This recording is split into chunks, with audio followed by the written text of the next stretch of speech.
Okay, this is Paulie, Loud Talker at FTRRadio.com. I've got another guest with me here at the SRLC, the Southern Republican Leadership Convention. That's hard to say. Yeah, it is. I've got Joe Tegerdine. Is that right? Tegerdine. Okay, the soft G. Joe Tegerdine.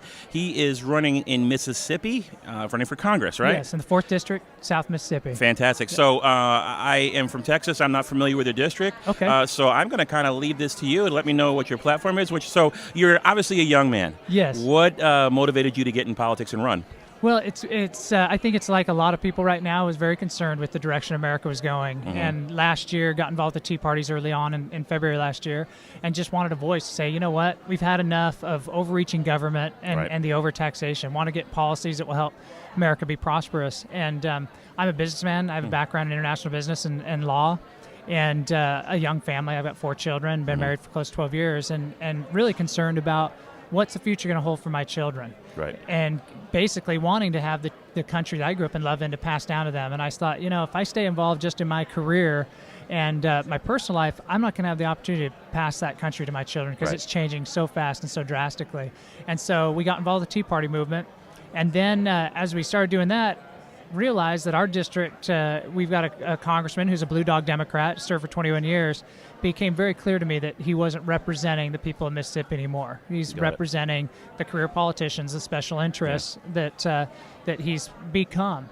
And so I went to a town meeting where he spoke back in April, and he refused to answer people's questions. He basically just, you know what I mean? He did a political dance. People ask him a straight question, and he'd hem and haw around it. Right. And until they really pushed him, and then he became angry and belligerent with them. And I thought, here's your representative. He's being so arrogant and condescending. Yes. And we're his boss. Yes. We put him there. We pay him. He needs to treat us with some respect. Absolutely. They forget that. It just hit me. I want to run, and afterwards I actually had an exchange with him. Standing ovation, and a number of people from the community approached me and said, Joe, you're our guy. You got to run against this guy. And it hit me that, you know what? We do need people like me, just what our founding fathers expected, citizen legislatures to come in, make a difference for a time, and get out, not to make a career out of it. Right. That's exactly what the founding fathers wanted. Term limits, basically. Yes. Serve your people, and then go back to your constituents. And go back to your, get back in the regular life, and don't let your mindset, become this beltway inside Washington Insider where big government, federal government is the answer, and federal government can help everybody. It's like you don't want to become like that. So you support term limits? Yes, very, very big support of term limits, and I'll limit myself to 8 years. It's 4 terms in the House. Fantastic. So your background, education? Yeah, I have a law degree from Florida State University. Okay. Did my undergraduate studies at Brigham Young University. Okay. I speak Mandarin Chinese. Wow. Okay, that'll be useful the way they own us these days. Yes, it would be very useful for a congressman to be able to do that, especially in our district, in our state, where China, like a lot of states, is our third largest, or I guess second largest trade partner next to NAFTA countries. So, very important.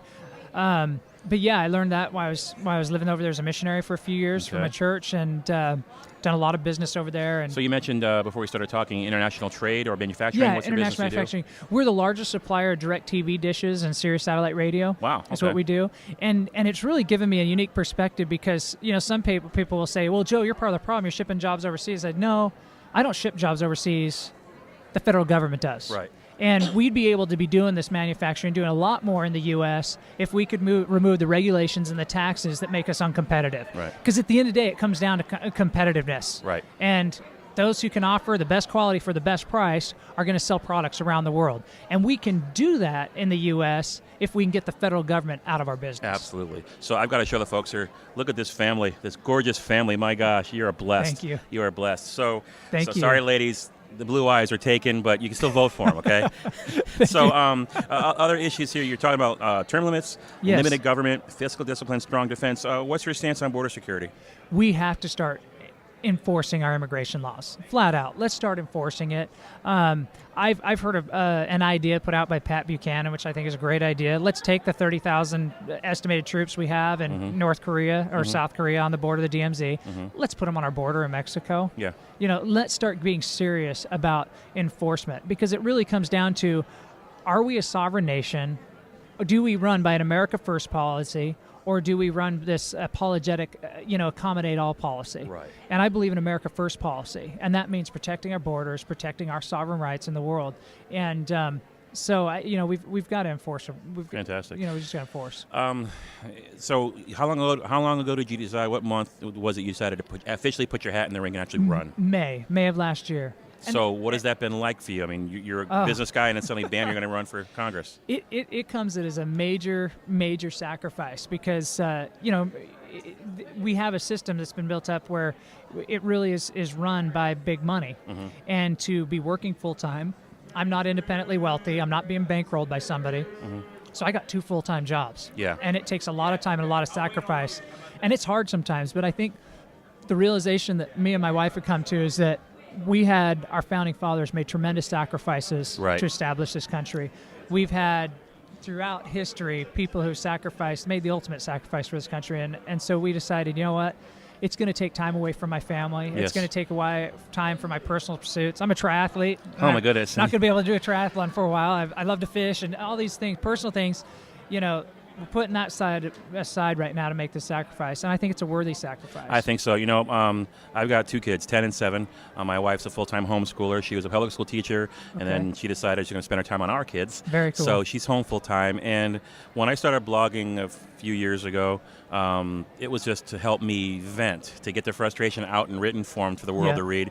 And then I got involved with this blogging and podcasting and such, and now I'm a co-founder of this fine company, From the Right LLC, and it takes time away. It is a sacrifice. To be a patriot is a sacrifice. I've actually considered running for office, but I'm at a phase in my life, I'm in my mid-40s, where I don't know that I could take the endurance race needed. You're a triathlete. You can deal with this. I've got the complete support of my wife to do what I'm doing, and this takes a lot of time away. It does. I think you can run for office. That's a fantastic thing. But if your folks out there listening, if you can't run for office, you can spread the word. Yes. You can support good candidates, etc. The analogy I've been using is that Barack Obama was our political 9/11. And I mean no disrespect to the true victims of 9/11 that died on that horrible day, but he was a political wake-up call. Yep. And America is heading on a dangerous path. And maybe his election, in hindsight, was heaven sent in that it jolted us awake.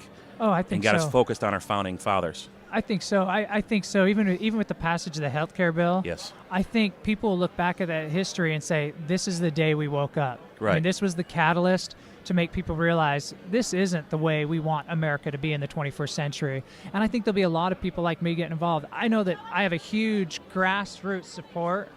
And what's tremendous about it is other people are making a lot of sacrifices. I have people that come up to my door daily and just say, hey, Joe, can I get some more of your information? Sure. Fantastic. And they say, I've just been handing this out at local post office. I stand out there as people walk in, I just hand it to them. Is that all right? Yeah. Is that okay to politic like that? And I say, hey, just get the word out. Do Absolutely. what you think is the best way. I met Bill Bennett last summer on a road show, and I asked him, what can we do? I mean, the man's a genius. I said, what can we do? He said right away, all politics are local. Yep. So you're doing exactly that. I know that we've got some scheduled things going on here. You've got to run. Great, yep. Is there anything else you'd like to end with real quick? How to get in touch with you? Website, Twitter, things of that sort? Just joetegerdine.com. That's JoeTegerdine.com. And through the website, they can find everything about me. You can ask me questions. You can join our Facebook page and Twitter. Great. And grassroots, it's tough. But we're doing it, and whatever support we can get from the listeners out there who want to, lend their support, advice, questions, or even a little bit of money would be a great help. Fantastic. So that Joe Tegerdine, running for Congress in Mississippi, get out there to the site and visit him, send some dollars if you can. And thanks for listening to FTRradio.com. We'll be back in a few minutes. Thank you.